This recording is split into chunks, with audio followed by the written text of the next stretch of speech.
I know most of you loathe politicians, most of you hate politicians.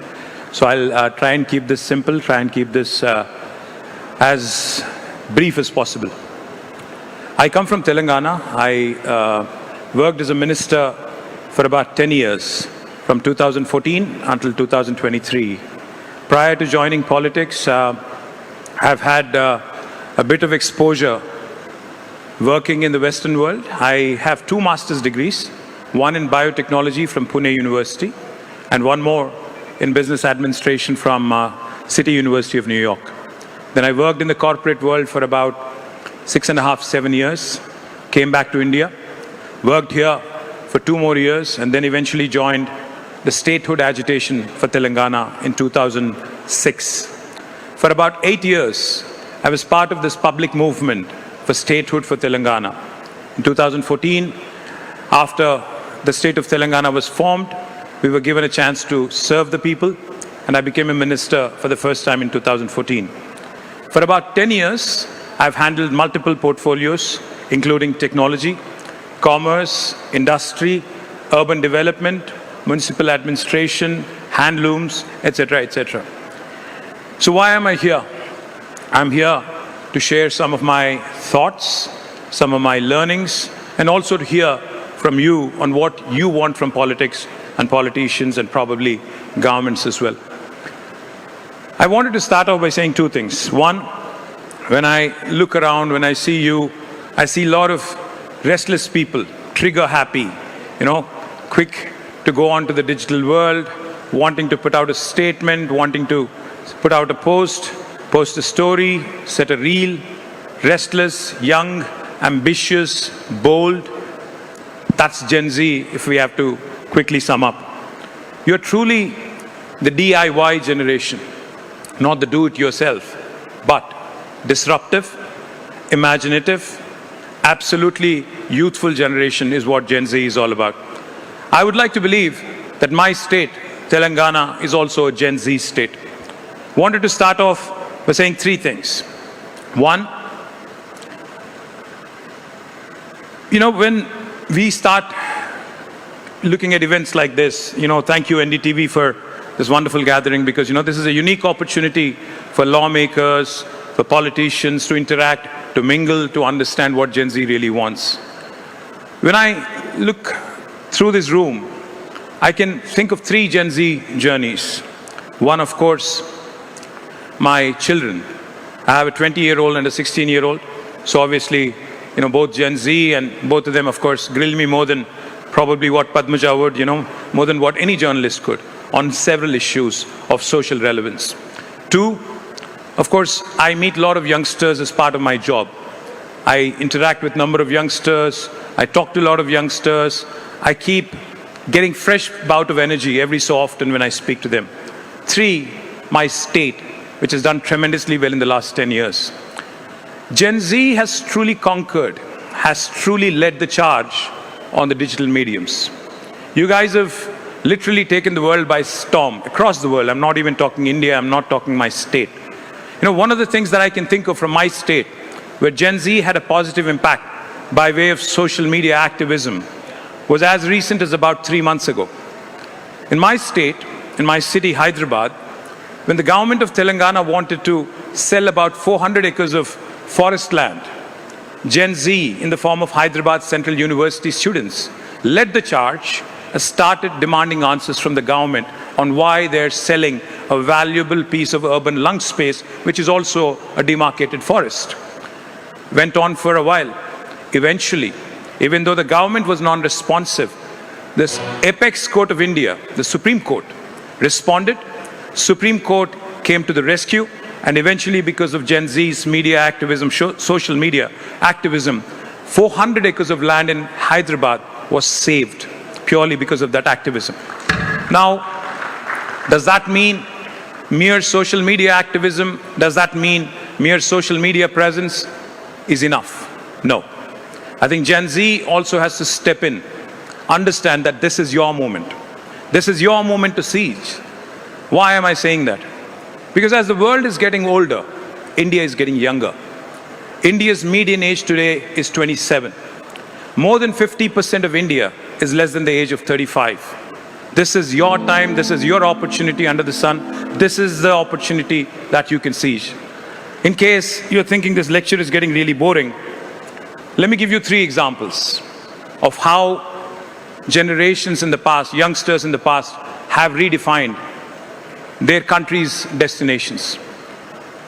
In 1985, China and India. You all know China, you all use Chinese products, I'm sure. China and India both had a similar sized economy in 1985. But today, if you look back, exactly 40 years later, India's economy is around $4 trillion, whereas China is almost $20 trillion. They're 5 times bigger than us. In mid-1980s, we were similar in terms of GDP size. In terms of per capita, in fact, China was lower. They were $300, we were $500. And today, China is about $13,000 of per capita. India is only $2,700. What happened? Where did we miss the bus? How did they race past us? I think one simple thing. They were focused on the best. They wanted to beat the best. They were focused on the US. They were wanting to be better than Europe.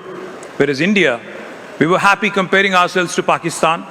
We were very busy comparing ourselves to Bangladesh. And we were thankful that, we were growing. That's all. We didn't care that others were growing faster, others were doing better.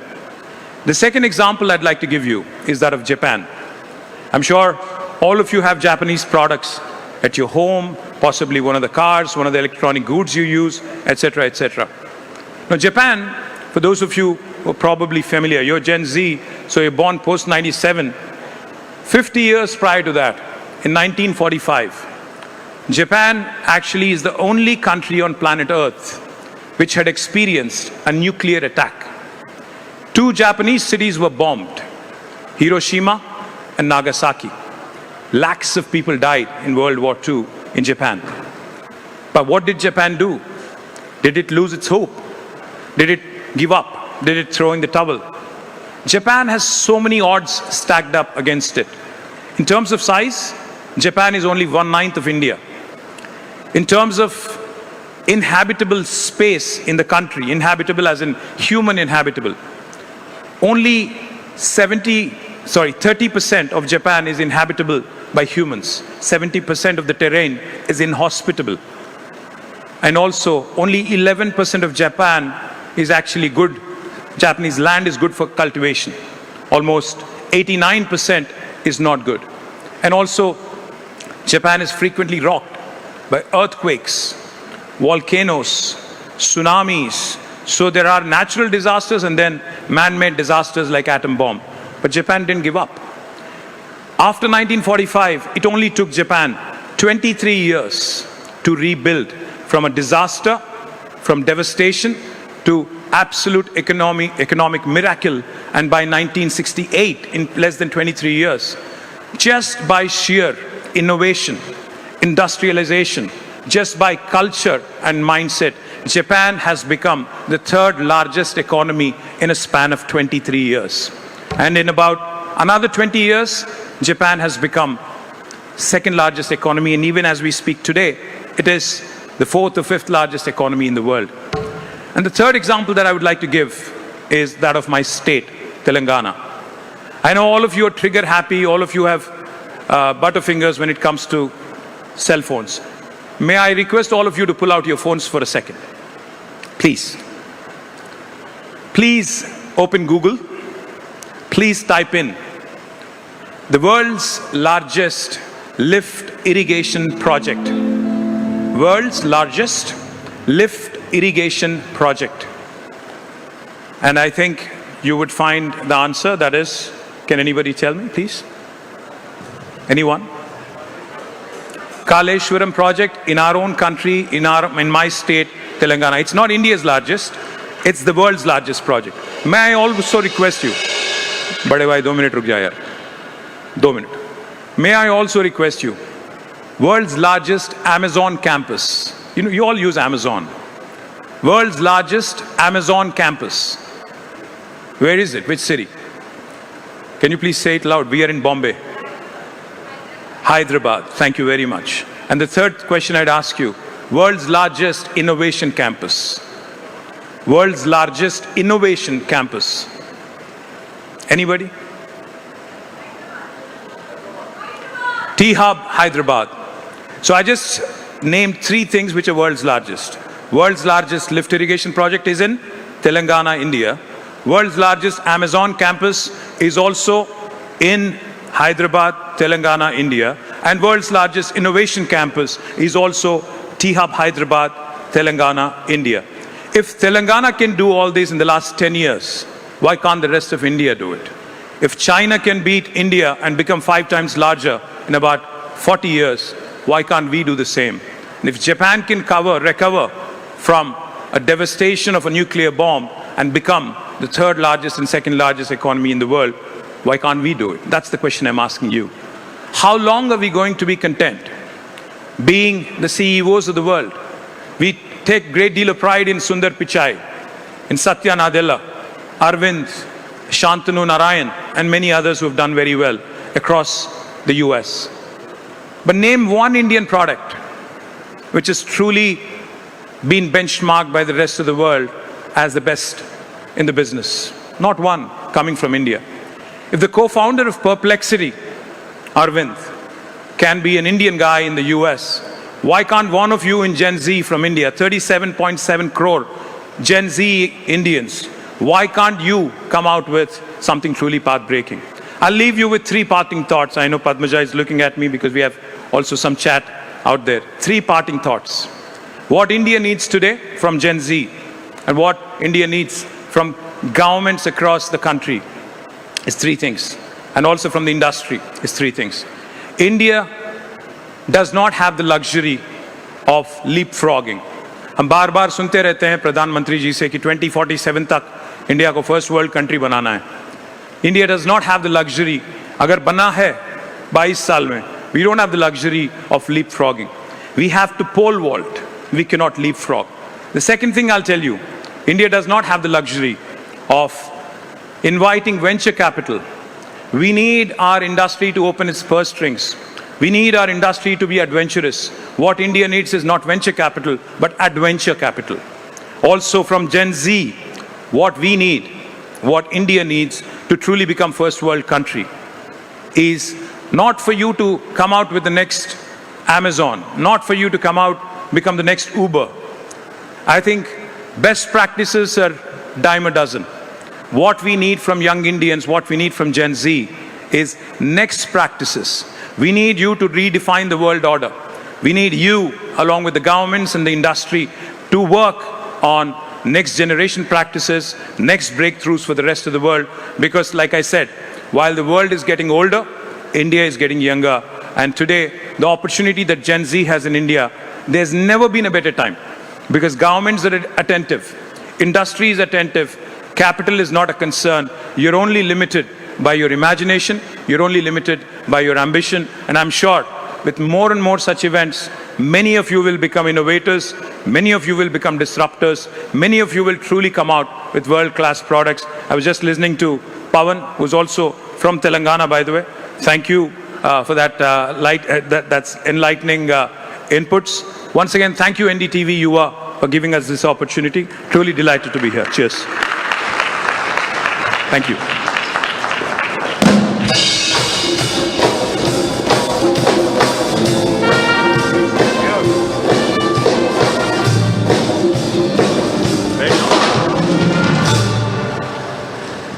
You had restrained them for so long, it's almost... I know. Thank you, boys. Appreciate it. No, so now in this session, we are going to do a few Q&As. If you like the answer given, please feel free. Go for it, Mr. Drummer. I've never had this, so I'm a bit confused. Okay, so since you said that there is a lot of scope yet for a Gen Z ecosystem, and you've done a lot of, three options statements, let me start by asking you, if you were to choose a state which has truly developed a good Gen Z ecosystem, would it be Maharashtra, Telangana, or Gujarat? You know my answer. Okay, let's leave out Telangana because You know, you'll be my biased. fiduciary responsibility, of course. Karnataka, Maharashtra, Gujarat. I'd say each of them have their strengths, but I'd say for Gen Z, I think Bangalore continues to remain the favorite. Without a question, I think it beats Maharashtra and Gujarat. I think most of you are Mumbaikars, you'll hate me for saying this, but Bangalore wins hands down, even though I'm sitting in Mumbai and talking to you. What are we saying about this Mumbai? Best Gen Z ecosystem is in Bangalore and not in Mumbai? Hey, up your quotient, you can certainly compete with not Bangalore, but in fact, Mumbai has the ability to beat Silicon Valley, why not? Okay, what does Mr. Drummer think about it? I think he's a Bangalore guy, thank you. Okay, who's a good Gen Z neta according to you? Is it Mr. Modi? Is it Rahul Gandhi? Is it, and I'm not going to mention anyone from your party or you, is it Revant Reddy? Well, I'd say सबके सब बूढ़े हैं, तो तीनों भी Gen Z नहीं है. सारे के सारे बूढ़े हैं. Gen Z is beyond 97, yeah.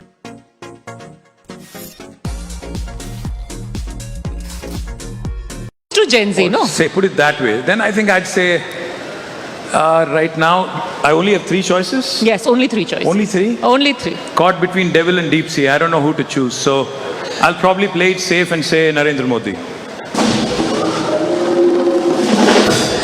Okay, if you had to give a 4th option of your own, who would you say? I think in our country, Yes, in in our India, country, yes. I'd say that appeals to Gen Z. Who you think has got the pulse of Gen Z right? My friend Conrad Sangma, the Meghalaya Chief Minister, he plays very good guitar. I think he appeals to Gen Z more than any other politician because he's a very, very cool politician. I think You want to take a shot at it? I mean, if you want to be cool and acceptable. Unfortunately, I can't. I'm very bad. Okay, tell me this. Why is it that politics, even now, despite the fact that, you've got young people like yourself, people who've been educated abroad, people who are bringing a lot of, a very corporate background into politics, still has a very old boys club sort of image. Why is that? I mean, I think the question goes back to what you were saying a few minutes ago, the choices we have today. Unfortunately, are few, but it can be changed because especially after the advent of social media, we see unfiltered, unedited, direct, unadulterated feedback coming to us. Because otherwise, politics is not only an old boys club, politics is also a club of psychophancy and psychophants, unfortunately. So with social media's advent, I think the kind of feedback we've all been getting, the kind of direct, unfiltered feedback we've been getting is truly going to change India's politics in the next 10 years. That's something I truly believe. So let us talk probably another 5 years and 10 years from now and you'll realize that politics will have a lot of these youngsters also joining in, either directly or indirectly. I don't mean not everybody will become an MP or MLA, but at least they'll start participating in the process. They'll start taking more active interest because end of the day, politics decides your future. I mean, आपके मोहल्ले में road बनना है कि नहीं, आपके यहाँ जो एक मोहल्ला क्लिनिक बनाना है उसका मतलब किस कदर बनाना होगा, कैसे बनाना होगा. All these things ultimately, I think, have to be determined by us participating. Today, I don't see urban voters and Gen Z really participating in voting, but I'm hopeful that once they start participating actively, things will change. It won't remain an old boys club. We'll have a lot of infusion of youngsters as well. This immediate feedback, social media feedback, can also be a double-edged sword. It can be enlightening, but it can be rather nasty. Has there been something which you thought was just like, okay, great feedback, but was really raw, honest, and perhaps a little cruel? Yeah, when I give a terrible speech, I'm told directly कि आज का speech बहुत घटिया था, बहुत सीधा बोल देते हैं. So that's all right. That's perfectly fine because see, it's better to be told directly onto your face कि कुछ गड़बड़ है, rather than just living in your own fool's paradise thinking everything you do is absolutely brilliant. So I would any day want unfiltered, fresh, raw feedback and get unadulterated content directly from the my voters, What did you say so wrong in that speech कि बिल्कुल घटिया ही बोल दिया किसी ने आकर के? नहीं पता नहीं यार, किसी को पसंद नहीं आया होगा. होता है ना. I mean, not everything. See, I just said Bangalore is a better ecosystem. I'm sure Mumbai guys wouldn't like it. So, when somebody sees that and especially media is very notorious for playing only those clips that they like. I'm not saying you, NDTV, but I'm just saying, So no, what wait happens till you is- go and check your Twitter feed. There'll be some people there saying, "Kya ghatiya baat thi ye?" शायद कुछ Mumbai होगा। is way better than this. Shayad, even my kids actually don't spare me. So when I say something which isn't very interesting or which is a bit cliche, they're on my case. So What is the most honest thing you said your children grill you the most? What's been the most cruel thing that your children have said to you? Cruel? Cruel. Because children can be cruel. And they're unfiltered because they're your children, so. Absolutely. Well, last night I was asking my daughter, she's 16. So I was asking my daughter, what do Gen Z kids want to, want a politician to say? She simply said, well, she was being kind to me personally, but she said, I don't think Gen Z really likes politicians, is what she said. Like, obviously, as you can see. So therefore, it's okay, I understand. But what they need to understand also is that everything that they do right now, or everything that, they do from the time they get up till the time they go to bed, including GSTs and, everything that affects their life, day-to-day life, are the decisions taken by politicians. So they better start getting involved, they better start paying attention. You spoke about the journey of your party. Obviously, it was born of a revolution. Yes. And at the forefront was your party, the TRS at that time. But the lifeblood was the youth of Telangana, the youngest people then. What happened? How is it that you stormed into power 10 years ago, 11 years ago, and then equally unceremoniously, if I may use the word, Not really. you were ousted from power? No, not Why? really. I'll tell you why. Did the youth reject you? No. Did you not 10 years. figure out what the youth Gen Z of Telangana wanted? I'll tell you what. 10 years we were in government, we've been given an opportunity to serve, we did really well. And when we lost in 2023, it was not unceremonious. The difference between the victor and who came runner-up, which is us, was hardly 1.8%, which is about 4 lakh votes.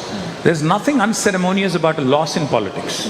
Ultimately, end of the day, you have to take it in your stride, you have to reflect, you have to introspect, you have to come out with, what probably course corrective steps that you have to do.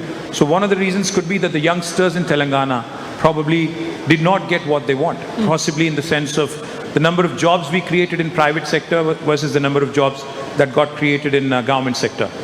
We did not publicize well. And on the other hand, you had my opponent, Congress, which literally promised the moon. They promised 10 grams of gold in every marriage to a young lady's family. They promised scooties to young women who would go to college. They promised the moon, literally. I mean, it would probably take the budget of 4 states, 4 southern states, to deliver on all the promises that they made, but people bought into it. That's why the difference was 1.8%, and we lost by a whisker. And I don't see it as a unceremonious loss whatsoever. Okay, but this was good communication. I think perception management, politics is about 3 kinds of management: people management, perception management, and also alignment of expectations, expectation management. So I think we failed possibly on one of the 3. So which politician, according to you, does the best in perception management? Revant Reddy, I'll give you options, or you want to go straight off the bat? I think I'll go with Barack Obama. Play it safe and go with Barack Obama. No, it has to be based in India. Because you're reeling me back into Indian politics, and you're pitting one of my opponents against the other. So I really don't. No, but the people here, they want to hear from you about Indian politics because ठीक है. this is what they engage with. ठीक. So, बताइए, choice बताइए. अच्छा, choice. Perception management, Arvind Kejriwal, Revant Reddy. Can I give more than 3 choices? 5 ले लीजिए. आपके Narendra pass- Modi, Rahul Gandhi, and I think I'll go with 4. See, I'll tell you what. India में मैं 40 साल से मैं पॉलिटिक्स फॉलो कर रहा हूँ और देख रहा हूँ closely. Indian politics is about, Indian elections are about 90% of the time about rejection. अगर आप पसंद नहीं तो किसी और के पास जाएंगे. Ultimately किसी को हटाना है तब जाके दूसरी तरफ देखेंगे. सिर्फ 10% of the time people look for a new hope, new wave. That which happened in the case of TRS, which happened in the case of AAP, which happened in the case of BJP, etc., etc. Otherwise, it's a status quoist kind of a politics. So, in terms of perception management, if you ask me, in the last 11 years, I'll confine myself to the last 11, 12 years. I'll say that Prime Minister Modi has done exceptionally well, even though If you ask me in terms of what he has delivered to the nation, not much. But in terms of perception management, in terms of how, he gave this impression that he's done enough and more. Because, let me remind you, he promised that India will become a 5 trillion economy by 2022. Did not happen. He promised a home to every poor in India. Did not happen. He promised a null to every home. Did not happen. He promised 2 crore jobs to every year in the last 11 years. Did not happen. But he still continues to win. That means he's doing something right, which I believe is perception management and probably a little bit of media management as well. Really? 11 years purely on perception management? I would say so. And primordial emotion management, if I may also add. Emotional management? Primordial emotion management. Primordial emotion. Would you care to elaborate on that? Well, simple. Ultimately क्या होता है ना, जब मैं China की बात करता हूँ, जापान की बात करता हूँ, अगर कहता हूँ कि अगर चाइना ने 40 साल में हमसे 5 गुना जो ग्रोथ दिखाया, इंडिया में क्यों नहीं होता है? सिंपल सीधी बात है. चाइना तो फोकस है यूएस पे, उसको चाहिए कि दुनिया में बेस्ट बनना है, बट हम किस चीज़ पे फोकस्ड है? मंदिर मस्जिद वाली झगड़ा में कौन क्या खा रहा है, क्या पी रहा है, कैसे कपड़े पहन रहा है, कैसे भाषा बोल रहा है, etc. etc. So what happens is, when you bring these primordial emotions to the fore, and that takes center stage over everything else, none of the promises that you made have worked, none of the promises that you made have been delivered, but still you win elections because election के time आपको याद दिलाया जाता है 80, 20, etc. etc. and that पर उन्होंने अगर 11 साल तक ये मैनेज किया है, this could be your हम करके दिखाएंगे moment. See, ultimately, I'll tell you what. End of the day, you can fool all the people sometimes. Some people all the time. But you can't fool all the people all the time. So there will come a time when people will see through all these perception managements and media managements and will pick the right choices. Now you're out of power. I want to ask you a final question. When did you have your, that moment of reckoning where you said, ये हम करके दिखाएंगे moment, you might be out of power, but you will be able to bounce back?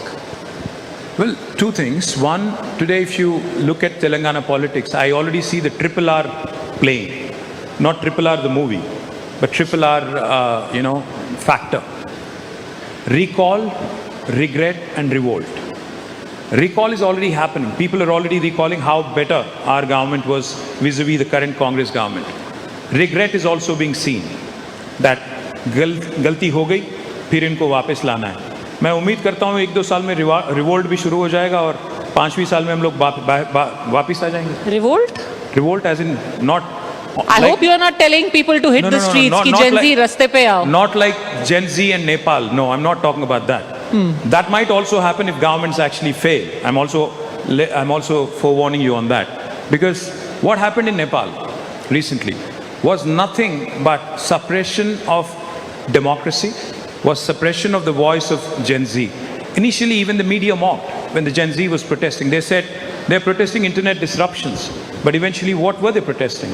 They were protesting for their future. You're saying a Nepal-like scenario can happen in India? If governments continue to fail them, if governments continue to fail the aspirations of people of India, why not? Yes. Do the people here agree that we could have something like this happening in India? Well, you never know. Come on, Gen Z, let's be heard. कितने लोगों को लगता है यहाँ पे होगा Gen Z? Nepal जैसा? How many people think नहीं होगा? Well, let's see. The night is still young, let's see. Okay, let's hope for the best. The night is young, but K.T. Rama Rao, thank you very much for having come here. Thank you very much. Spoken to us here at NDTV YUVA. Cheers, thank you. You're playing it safe. Do you want to take a last shot at the guitar? You still have a shot at being young. Thank you.